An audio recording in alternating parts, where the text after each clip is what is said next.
ನಾಯುಕ್ತಂ ತದ್ವದೇತ್ ಶ್ರುತಿ. ಅಣುಭಾಷ್ಯದ ವ್ಯಾಖ್ಯಾನ ರೂಪವಾದ ತತ್ವಮಂಜರಿಯಲ್ಲಿ ಇದು 22ನೇಯ ಗದ್ಯ ಭಾಗ.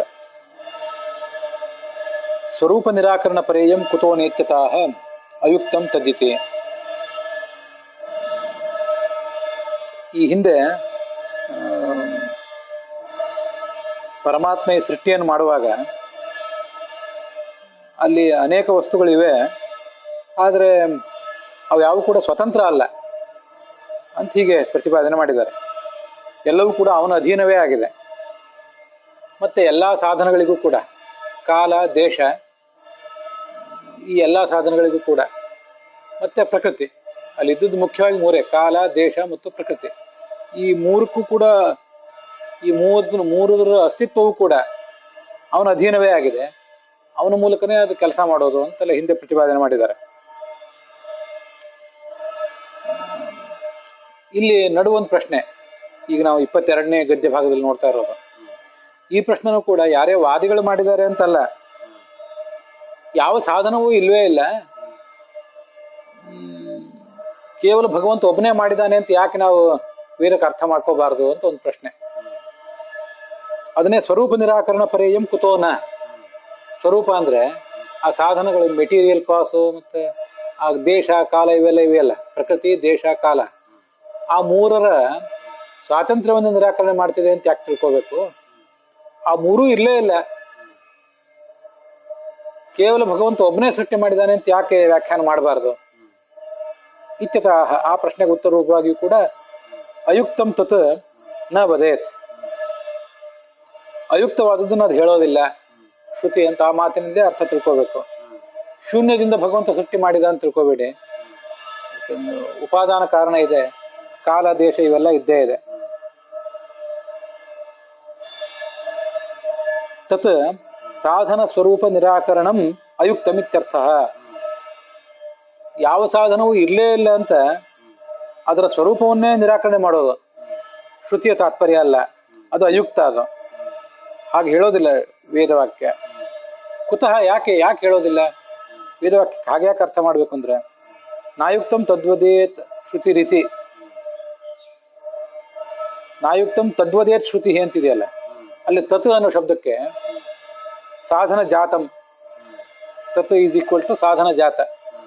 ಜಾತ ಅಂದ್ರೆ ಸಮೂಹ, ಸಾಧನಗಳ ಸಮೂಹ ಇದೆಯಲ್ಲ, ಅದನ್ನ ಶ್ರುತಿ ಪ್ರತಿಪಾದಯತಿ.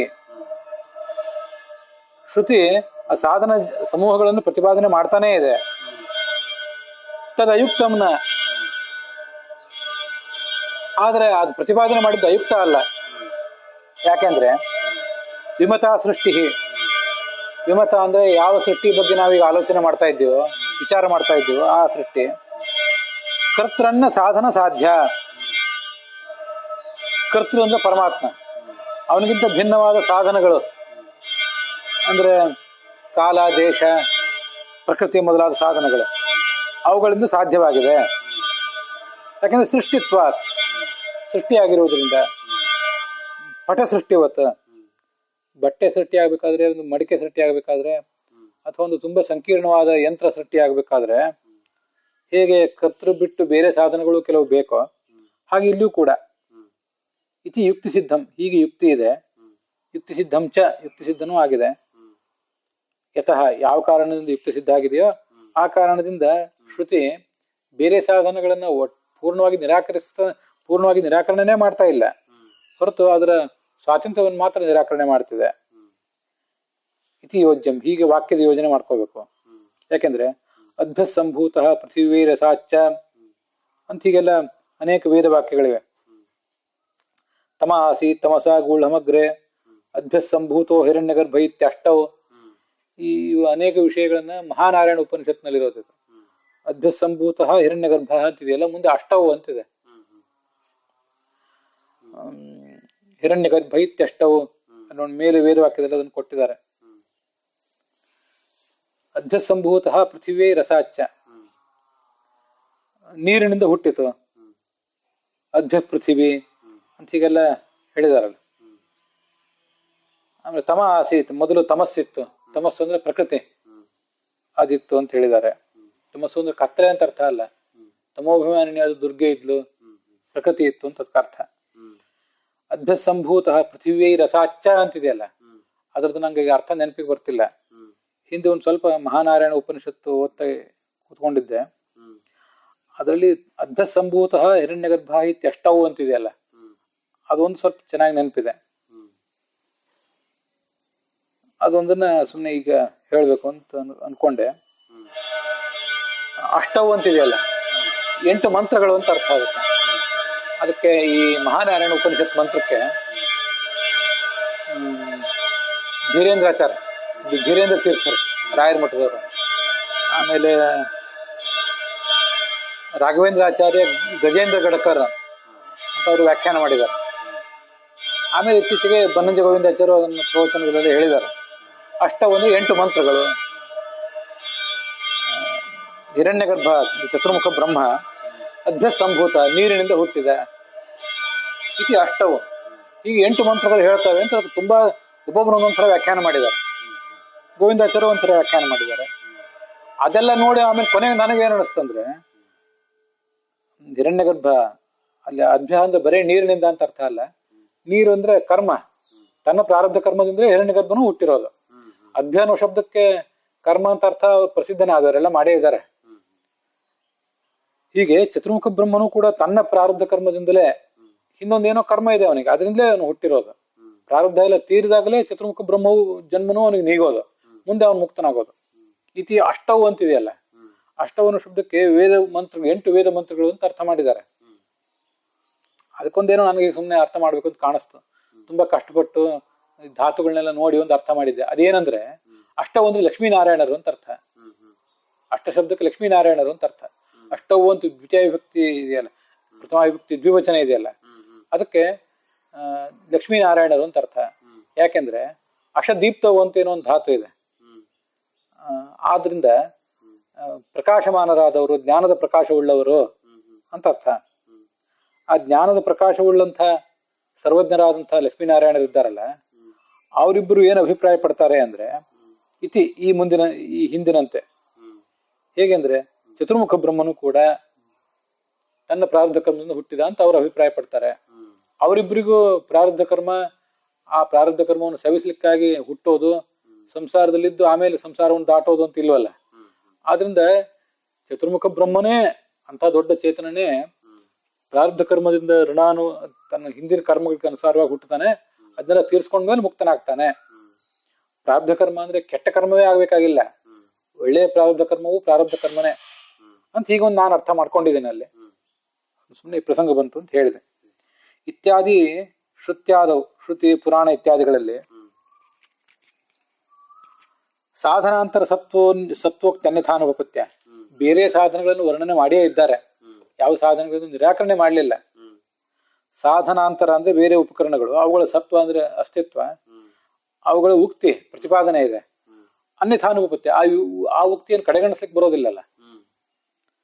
ಆದ್ರಿಂದ ಸ್ವಾತಂತ್ರ್ಯ ರೂಪ ಧರ್ಮಾಂತರೇಣ ನಿಷೇಧ ನ ಸ್ವರೂಪೇಣ.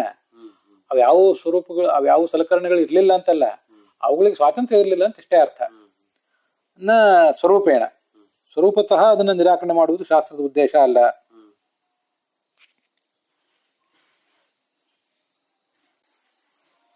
ಪ್ರಕೃತಿಸ್ಸಾ ಪರಾಮಹ್ಯಂ ರೋದಸಿ ಲೋಕಧಾರಿಣಿ ರಥಾ ಸತ್ಯಾಮರಾಜಯ್ಯ ಲೋಕಾನಾಂ ಆತ್ಮಸಂಜ್ಞಿತ ಅಂತ ಮಹಾಭಾರತದ ಶಾಂತಿ ಪರ್ವದ ಮೋಕ್ಷ ಧರ್ಮ ಪರ್ವದಲ್ಲಿ ಬರುವಂತಹ ಒಂದು ಮಾತು. ಅದನ್ನು ಆಚಾರ್ಯ ಗೀತಾ ಪ್ರಸ್ಥಾನದಲ್ಲಿ ಉದ್ಧರಿಸಿದ್ದಾರೆ. ಪ್ರಕೃತಿ ಅದು ಲೋಕಾನಾಂ ಆತ್ಮಸಂಜ್ಞಿತ, ಜಗತ್ತೆಲ್ಲದಕ್ಕೂ ಅದು ಪ್ರಕೃತಿ ಬೇಕೇ ಬೇಕು. ಪ್ರಕೃತಿ ಸಾ ಪರಾಮಹ್ಯಂ ರೋದಸಿ ಲೋಕಧಾರಿಣಿ, ಜಗತ್ತನ್ನೆಲ್ಲ ಅದು ಧರಿಸಿದೆ ಅಂತ ಹೀಗೆಲ್ಲ ಅಲ್ಲಿ ವರ್ಣನೆ ಇದೆ. ಇಂಥ ಅನೇಕ ಶ್ರುತ್ಯಾದವು ಅಂತಿದೆಯಲ್ಲ, ಶ್ರುತಿ, ಮಹಾಭಾರತ, ಪುರಾಣ ಇತ್ಯಾದಿ ಗ್ರಂಥಗಳಿಂದ ಅದನ್ನು ತಿಳ್ಕೊಳ್ಬೇಕು. ಕಾರ್ಯತಸ್ಸ ಪ್ರಧಾನತ್ವ ಪ್ರಧಾನಮಿತಿ ಕೀರ್ತ್ಯತೆ, ಭಾಗವತ ತಾತ್ಪರ್ಯದಲ್ಲಿ ಅದನ್ನ ಪ್ರಧಾನ ಅಂತ ಹೇಳ್ತಾರೆ ಪ್ರಕೃತಿಯನ್ನ. ಯಾಕೆಂದ್ರೆ ಕಾರ್ಯಕ್ಕಿಂತ ಕಾರಣ ಅನ್ನೋದು ಪ್ರಧಾನ, ಕಾರ್ಯದ ಅಸ್ತಿತ್ವನೇ ಕಾರಣದ ಅಧೀನ ಅಂತ ಹೀಗೆಲ್ಲ ಇದೆ. ಅದನ್ನ ಶ್ರುತಿ ಆದಿ ಅಂದ್ರೆ ಪುರಾಣ, ಮಹಾಭಾರತ ಇತ್ಯಾದಿಗಳನ್ನು ತಿಳ್ಕೊಳ್ಬೇಕು.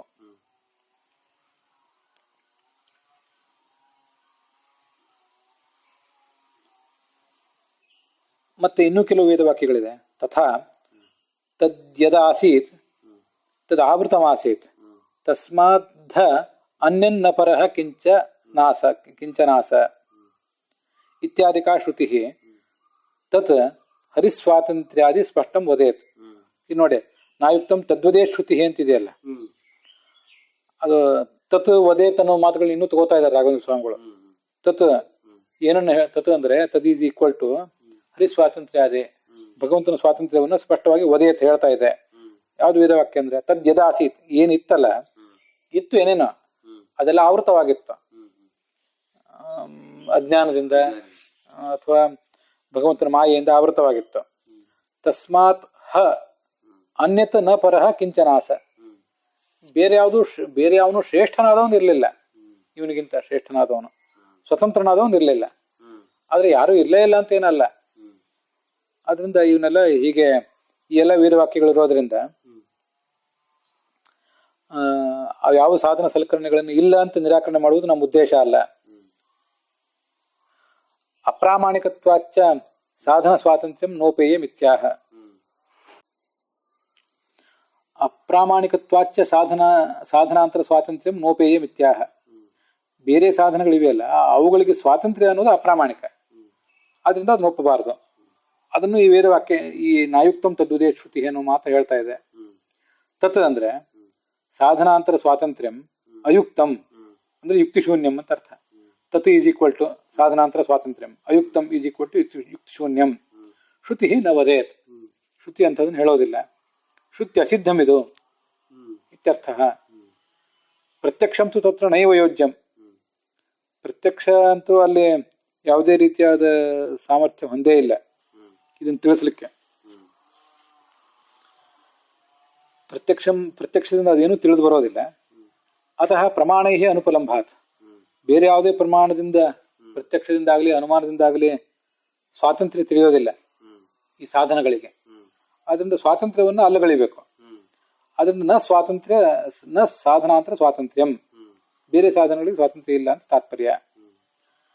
ವಿಮತಾ ಸೃಷ್ಟಿ ಕರ್ತೃನ್ಯ ಸ್ವತಂತ್ರ ಸಾಧನ ಸಾಧ್ಯ ಸೃಷ್ಟಿತ್ವಾತ್ ಪಟ ಸೃಷ್ಟಿವತ್ತು ಅಂತ ಅವರೊಂದು ಅನುಮಾನ ಪ್ರಯೋಗ ಮಾಡಿದ್ರು. ಅವ್ರು ಏನ್ ಮಾಡಿದ್ರು ಅಂದ್ರೆ, ಈ ಸೃಷ್ಟಿ ಅನ್ನೋದು ಕರ್ತೃವಿಗಿಂತ ಭಿನ್ನವಾದ ಸ್ವತಂತ್ರವಾದ ಸಾಧನಗಳಿಂದ ಸಾಧ್ಯ ಅಂತ ಹೇಳಿ ಹೊರಟಿದ್ರು. ನಮ್ಮ ಆಕ್ಷೇಪ ಇರೋದು ಅದು ಸ್ವತಂತ್ರವಾದ ಸಾಧನಗಳಿಂದ ಸೃಷ್ಟಿ ಆಗೋದಿಲ್ಲ ಅನ್ನೋದ್ರ ಬಗ್ಗೆ ಮಾತ್ರ. ಇತ್ಯಾದಿ ಯುಕ್ತಿಸ್ತು, ಅವ್ರು ಮಾಡಿದ ಅನುಮಾನ ಪ್ರಾಗುಕ್ತ ಶ್ರುತ್ಯಾದಿನ ಬಾಧಿತ, ಹಿಂದೆ ಹೇಳಿದ ಶ್ರುತಿ ಪುರಾಣ ಇತ್ಯಾದಿ ಮಾತುಗಳಿಂದ ಅದು ಬಾಧಿತ ಆಗಿದೆ ಅಂತ ಅನುಮಾನವನ್ನು ಒಪ್ಲಿಕ್ಕೆ ಬರೋದಿಲ್ಲ. ಆದ್ರಿಂದ ಸ್ವಾತಂತ್ರ್ಯವನ್ನು ಒಪ್ಪೋದಿಲ್ಲ ಅಷ್ಟೇ. ಸಾಧನ ಸತ್ವ ಶ್ರುತಿಸ್ತು, ಸಾಧನಗಳು ಇದ್ದೇ ಇದ್ದುವು ಆಗ ಅಂತ ಹೇಳ್ತಾ ಇದೆಯಲ್ಲ ವೇದವಾಕ್ಯ, ಅದೇನ್ ಹೇಳ್ತಿದೆ ಅಂದ್ರೆ ಪರತಂತ್ರ ಸಾಧನ ಪರಾಧೀನವಾದ ಭಗವದಧೀನವಾದ ಸಾಧನಗಳು ದೇಶ ಕಾಲ ಪ್ರಕೃತಿಗಳು ಇತ್ತು ಅಂತ ಅದರ ಹೇಳುವುದು ಅದ್ರ ತಾತ್ಪರ್ಯ ಹೊರತು ಯಾವುದೂ ಇಲ್ಲೇ ಇಲ್ಲ ಅಂತ ಹೇಳುವುದು ತಾತ್ಪರ್ಯ ಅಲ್ಲ. ಅಲ್ಲಿಗ 22ನೇ ಭಾಗ ಸಮಾಪ್ತ ಆಗಿದೆ.